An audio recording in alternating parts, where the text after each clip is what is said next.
What I spent in a week as a 40-year-old living in Atlanta. Let's get right into it. Hey guys, welcome or welcome back to the channel. If you are new here, my name is Nikki, and y'all know every single Sunday I do a Sunday budget reset where I check in with you guys and just let you know how much I actually spent in a week so that we can start tracking our expenses, separating them into categories, and basically getting our realistic budget at the end of the month. So I use a budget notebook that I actually created. Let me show you guys right here. So this is where I actually track all of my expenses on a week-to-week basis.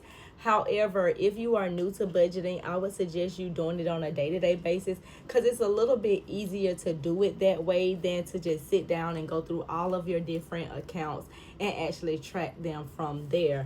But let's get right into what I spent in a week as a 40-year-old living in Atlanta. Now, I like to budget by categories. I have 7 different budgeting categories. The first category is savings. We did not save any money this week. Now, I thought that I actually did because I thought that I went to the bank, but I don't think that I actually did. Maybe that was the week prior. So we did not save any money this week.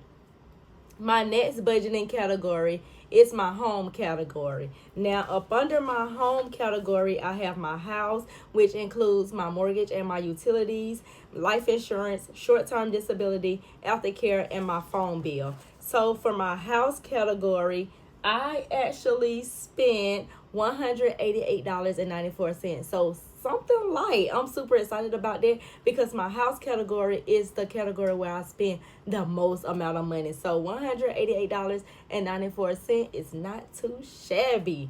The next category is food. Now, this is the category I typically overspend in. Now, within my food category, I count groceries and out to eat. Basically, anything that is edible is going up under the food category. And I'm trying to be very disciplined when it comes to this category because I've overspent so much money on it before. Last month, I did a great job and I spent around $258 and some change, and I think I budgeted $350 or $300. So this month I'm trying to take it down a little bit more to $250, and this week I spent $55.69. So it don't seem bad, but I gotta go back and add up last week's food, what I spent last week for food, and then that's gonna tell me what I need to be doing for these next 2 weeks.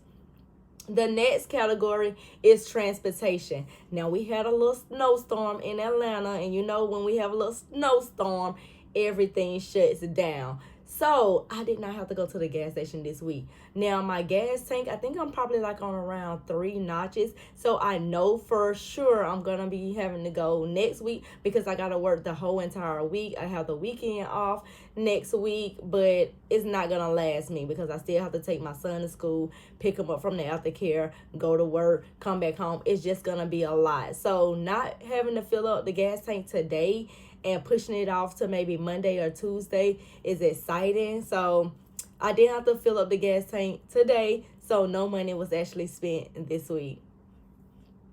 The next category is subscriptions. Now, I only have 3 subscriptions and none of them actually came out this week. So I'm super excited about that. No money was spent on that, but I know that they are coming up. They're coming up really, really, really quickly. However, I'm just only happy that I only have 3 subscriptions. So it shouldn't be as bad because subscriptions are on an automatic draft and typically they are the same amount every single month. So I'm not left with any, surprises when they do come out of my account.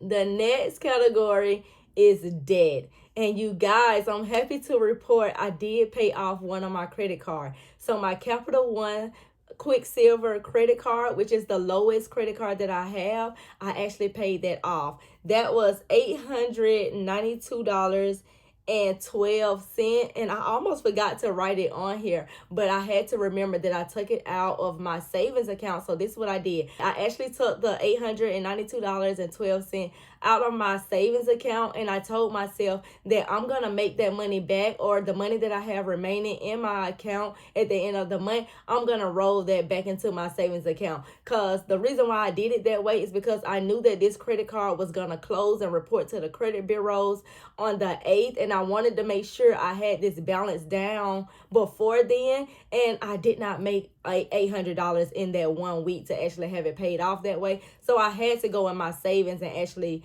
I had to go in my savings to get that money to pay that card off in time. So hopefully it's going to report to my credit bureaus and my credit score should go up. I should see some increases in my credit score, being that I did pay this off and I'm still making, payments on the other cards. I will let you guys know once I get that, get that statement back and things like that.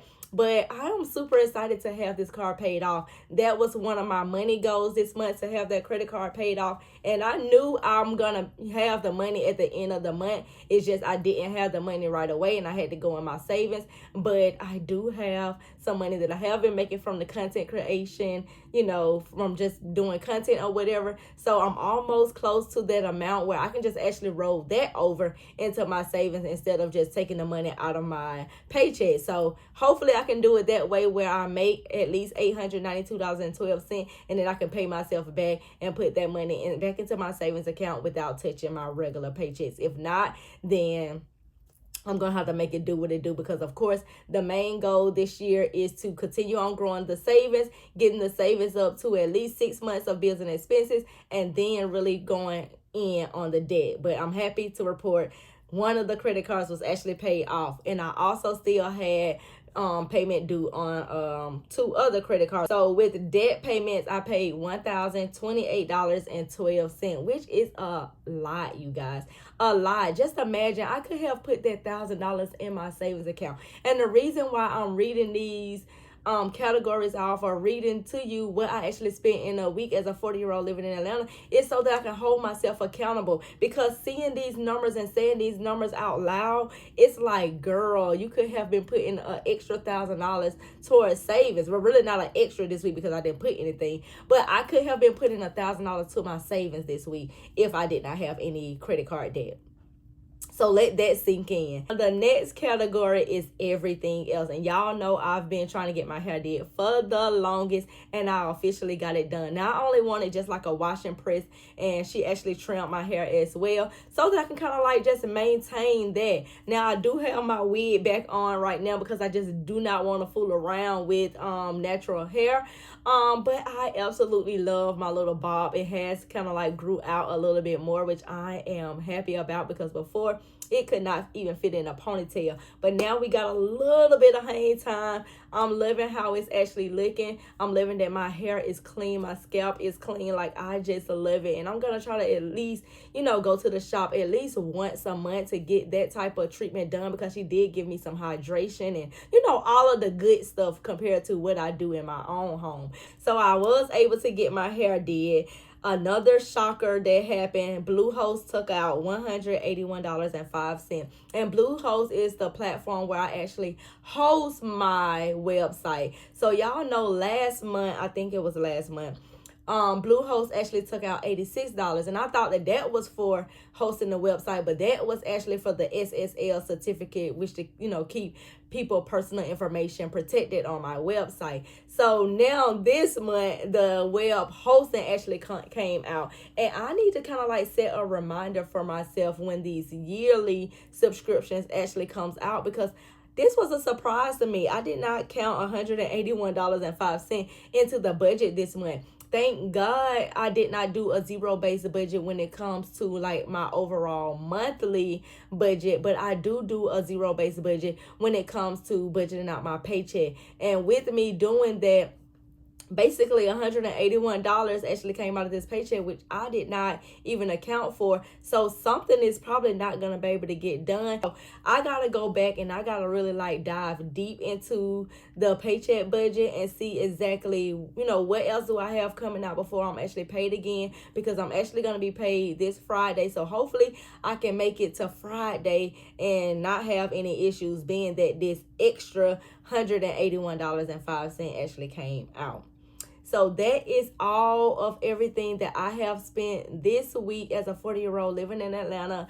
The total spent this week is $1,579.39, which is on the larger end. Anything over $1,000, anything over $500 is on the larger end. I'm budgeting $6,000 this month, you guys, in my budget. So far, last week I spent around like 2,000 and something, or 2,600 and something. This week it's at 15 something, and more so at the remaining of the weeks. I shouldn't have really any like large bills. The only thing that made my budget so a lot this week was being that I paid off that credit card and spending $892. Other than that, it probably would have been like a few $100s, which I'm not mad about it at all, you guys. I just cannot wait to get rid of all of these credit cards and be able to see my money and keep my money and actually have a little bit of money to myself. If you are interested in this budgeting notebook right here, where you can actually track your spending and see exactly where your money is going, make sure you check out the description box below, because I'm gonna link it down below.